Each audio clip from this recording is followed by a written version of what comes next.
there, you guys. Welcome back to my kitchen. If you're stopping by for the first time, my name is Carrie.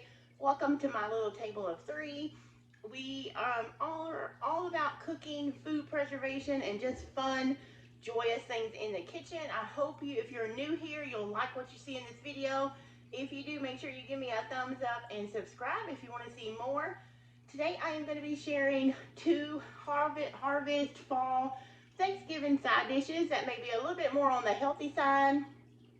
If you're like me, you love all the side dishes like stuffing or candied yams, macaroni and cheese, all those, you know, the bread, all those are really good and they have their place. But also, we also try and find a little bit of balance here in our house. So we try to make a couple of veggie options that have some actually nutrients in them so that they can balance out all the carbs, right? Or that's what we tell ourselves. But these are not only two side dishes that I make for around Thanksgiving or to serve our guests, but I also make these quite often during the fall. And I made one the other day and I recorded it. And that is going to be the first recipe you see.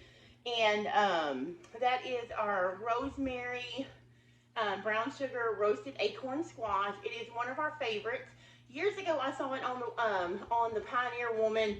I mean, it's probably been, I've been making it probably 5 or 6 years. So, and since then, I've seen a lot of other people making it. So I thought, why not share it here on our channel? It's something that we make every fall. I don't make it as much during the summer months, but I do make it through the fall.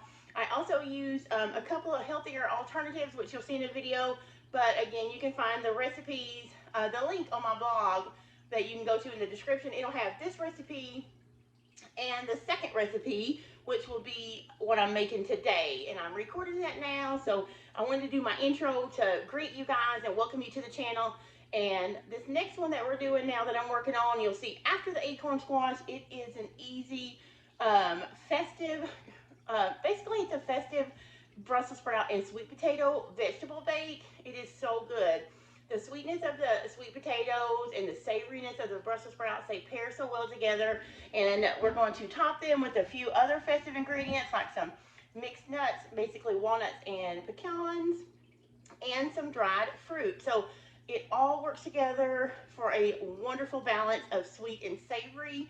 And you'll love it. It pairs really well with turkey or ham. And it's just really good. And it's full of nutrition, you guys. And this can be made vegan and vegetarian, which we are doing today because we're using avocado oil. But you can spice it up, and I'll talk about that when we mix it together. So I hope you are ready for two amazing side dishes that are going to help you jazz up veggies on your fall and Thanksgiving table. So let's jump right in and take a look at those.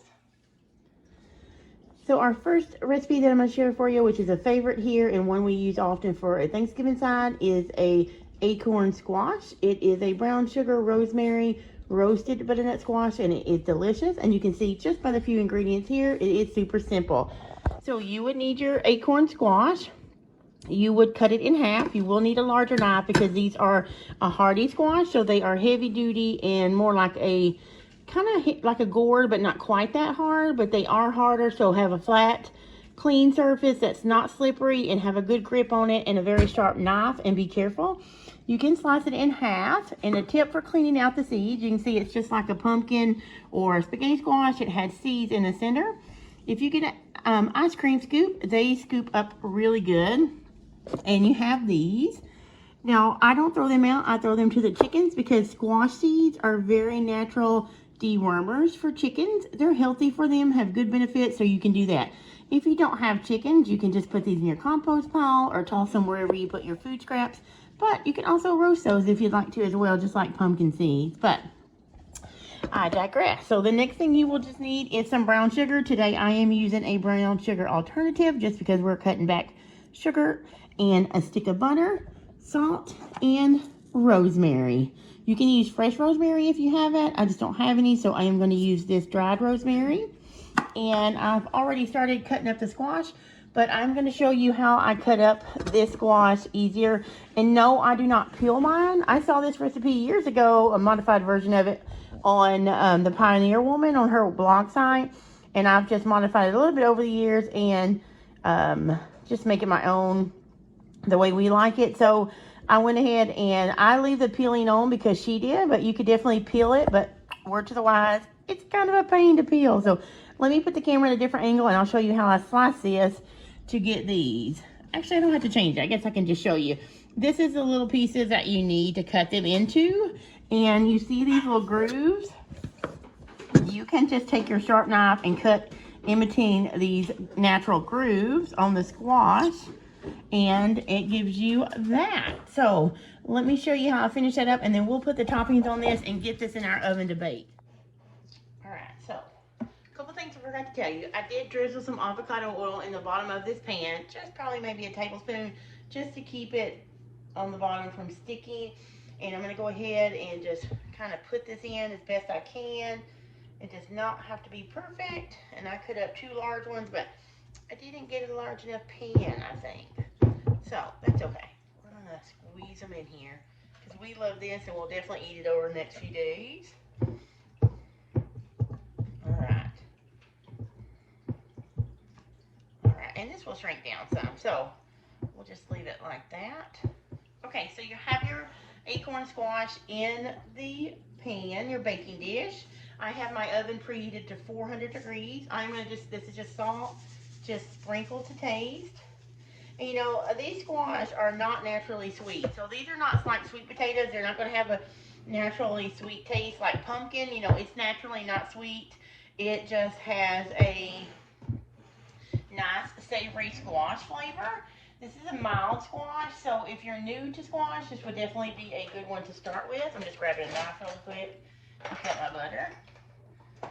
It's definitely good, especially with all these, the brown sugar, the rosemary. Oh, and I also forgot to mention ginger goes on here, but don't worry guys, I have the full printable recipe linked below. It's on my blog, so you can go down, click over, and print that out.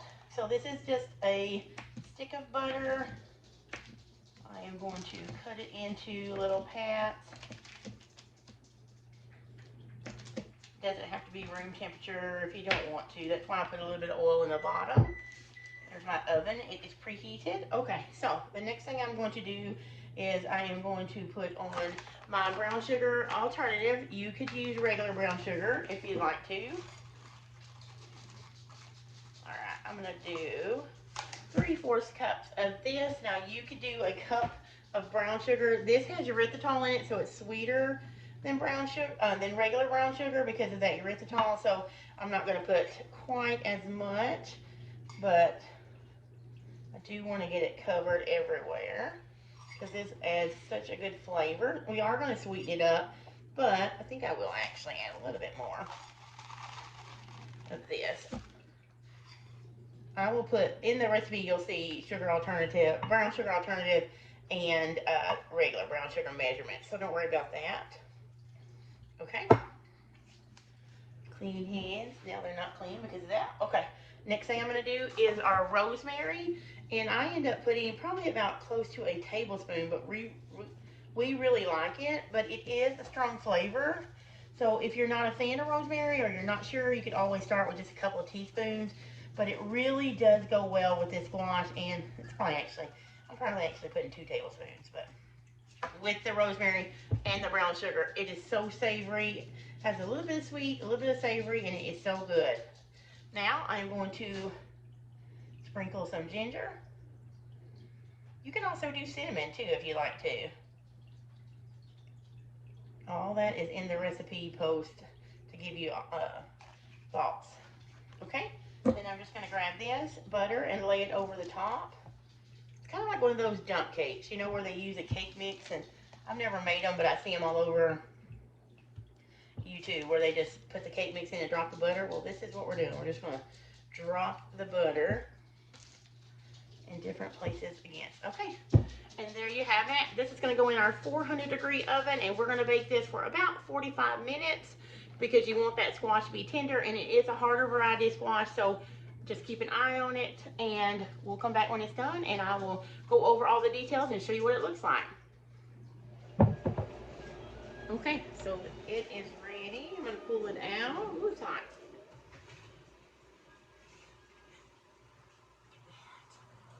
Oh, it smells so good. So let me turn you up so I'm going to talk to you just a little bit. So my cuts were thicker, so mine ended up taking about an hour at 400 degrees. So yours may vary depending on how thick you cut your squash pieces, how large your acorn squash is. It could take longer to cook and get tender. So I am going to let this cool a little bit, and then I'm going to show you what it looks like close up. We're actually having this today for lunch with our air fryer chicken thighs that I'm working on. So I'll show you also what it looks like when we plate it up. But it can be left and served just like it is in your baking dish. You can make sure you put it in a pretty baking dish, or you could let it cool a little bit, put it on a serving platter, and then pour the butter, brown sugar glaze that's on the bottom. You could go ahead and do that. And if you wanted to, you could even boil the brown sugar butter mixture down in a little pan to thicken it if you'd like to. I don't go to that trouble. But you just kind of spoon it over. And when you serve it, you can put a couple of pieces on your plate, put a little bit of that brown sugar butter on it, and it is fabulous. And it goes so well with ham or turkey. So great Thanksgiving side using the acorn squash. Maybe it's not something you've thought of before, but it is delicious. I'll check back in a minute and show you what it looks like. Okay, so I am dishing this up. I just put some on a plate, and I use a spoon to dish up some of this brown sugar butter, and I just ladled it over the top. I'm going to show you another way that you can jazz it up as well. This is soft, and that's just our grilled chicken thighs.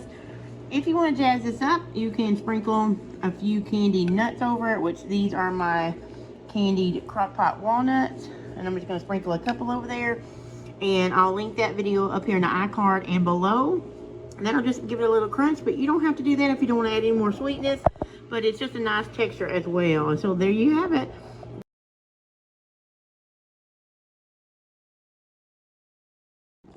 Here are the quick ingredients that we need for this festive cranberry and sweet potato bake. You just need a pound of Brussels sprouts, and I have just cut them in half. You clean them up. You can pull off any little leaves that maybe didn't look great. Trim the end just a little bit, but not all the way, because you want them to hold together. And then this was 2 small potatoes, 2 small sweet potatoes. This is probably about 2 cups of sweet potatoes. Then I have a cup of dried cranberries and a half a cup, well, actually probably more like a third of a cup of chopped pecans and walnuts. It's a mix. You need salt. I'm actually going to add just a little bit of garlic powder and avocado oil. This is also delicious if you are not trying to keep it vegan or vegetarian. You could add, instead of the avocado grease, you could do bacon drippings and then crumble over some cooked bacon as well. But this is what we're going to do for our festive side that is vegetarian or vegan, in case someone needs that option during the fall or at your Thanksgiving meal. This is really good. It's a little bit sweet, a little bit savory, and it's delicious. Let me show you how easy that is. Okay, let's watch how quick and simple this easy side dish is. It's also a really great healthy option if you're trying to go lighter with some of your meals. We're just going to add the Brussels sprouts.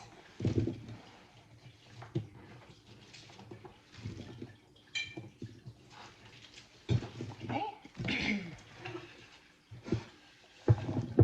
Add the sweet potatoes.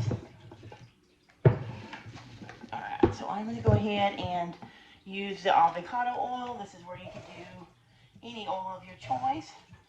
I'm just going to drizzle on probably a couple of tablespoons. Yeah, that's good. Okay. And about a teaspoon or a half of salt. You can judge that to your liking, and sprinkle or 2 of garlic powder, which is probably about a teaspoon. Okay, so I'm going to toss this. I did wash my hands. If you wanted to, you could use a spoon. Maybe I'll do that so I don't offend anyone. But normally I would just wash my hands really good and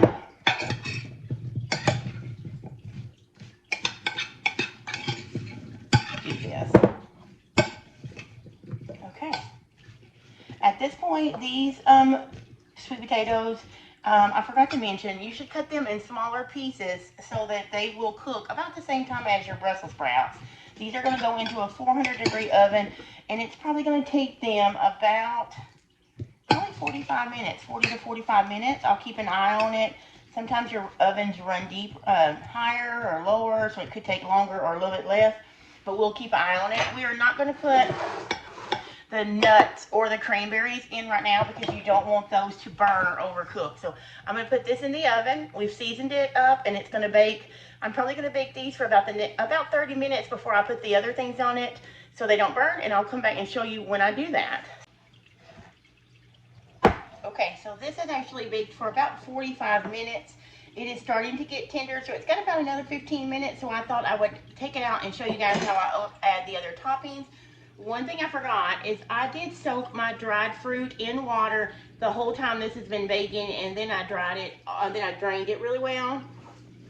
The reason I do that, I won't try and bend down, but the reason I do that is so it won't burn as easy in the casserole, or in this vegetable bake, I guess you should say. So just going to put in the dried cranberries. Then I'm going to put in the pecans and walnut mixture. And then I'm just going to stir these up again.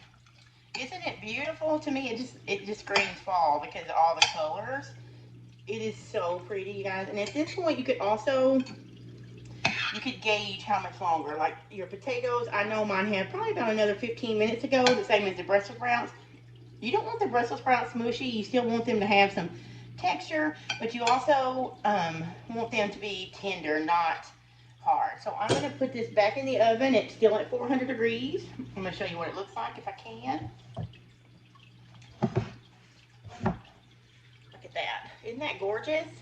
Now, I'm going to go ahead and put this back in the oven for another 15 minutes and let this finish baking, get the potatoes perfectly tender, and then I'm going to take them out and show you what they look like when it's done, because they are just about there, and the house smells delicious. Did I mention at this point you could taste, I think I did, I was going to. At this point, and there's a glare, sorry, you could taste one of the sweet potatoes or the Brussels sprouts and see if you need more salt or garlic, because you might do it depending on your taste. And yeah, so let's put this in there for another 15 minutes. So that means this will cook for about a total of an hour. I told you it would take different times. So yeah, the recipe will tell you 45 minutes to an hour when you see that. That's because it just depends on how large you cut your sweet potatoes and your Brussels sprouts, and how the temperature of your oven runs. So I'm gonna get this back in there before it cools off, and I'll be back in a minute and show you what it looks like. All right, so here is the finished product. It did take about an hour, and it smells delicious. Just look at all the colors. You can see the roasted sweet potatoes and the Brussels sprouts. And the Brussels sprouts have gotten this caramelly spots on them where they kind of caramelize. You can see that darkness there. It's so good. Then the nuts offer a little toasty crunch. And the dried fruit, the cranberry, it just gives it a little bit of sweetness to balance the savory from the potatoes and the Brussels sprouts. And it is amazing. This is a perfect fall dish, and it's amazing with turkey or ham on your Thanksgiving table. All right, you guys, that's it. 2 easy fall or Thanksgiving side dishes to inspire you to cook veggies around your table. Maybe these are some, like I mentioned before, you haven't tried before, like the Acorn Squash, or maybe Brussels sprouts and sweet potatoes together. Maybe that's an odd combination. So hopefully this video is showing you how easy they are and how beautiful they turn out, inspires you to give them a try. It's always great to try new things and have new veggies next to that, stuffing and green bean casserole. So we love these. I'm so excited to share those with you, and I hope you give them a try. Let me know in the comments if you've tried these before, or if they look like something you would like to try for Thanksgiving. So stay tuned the rest of the month for some more Thanksgiving pies. If you haven't been following the Thanksgiving pie collaboration, you really should. Some great YouTubers are doing pies over there, and we'll have that live giveaway on November the 19th right here on My Table of Three. So I'll link the playlist to the pies below. The recipes for both of these side dishes are linked below. They go to my blog. You can print those out. Also, check me out on Instagram, where I post every day, and on Facebook, where I do and share more recipes. And I hope you guys come back for more Thanksgiving foods coming. My next video, I'll be trying to share some appetizers with you and how I set up maybe a little snacks before we eat the main dish on Thanksgiving. So until then, you guys, I'll see you later.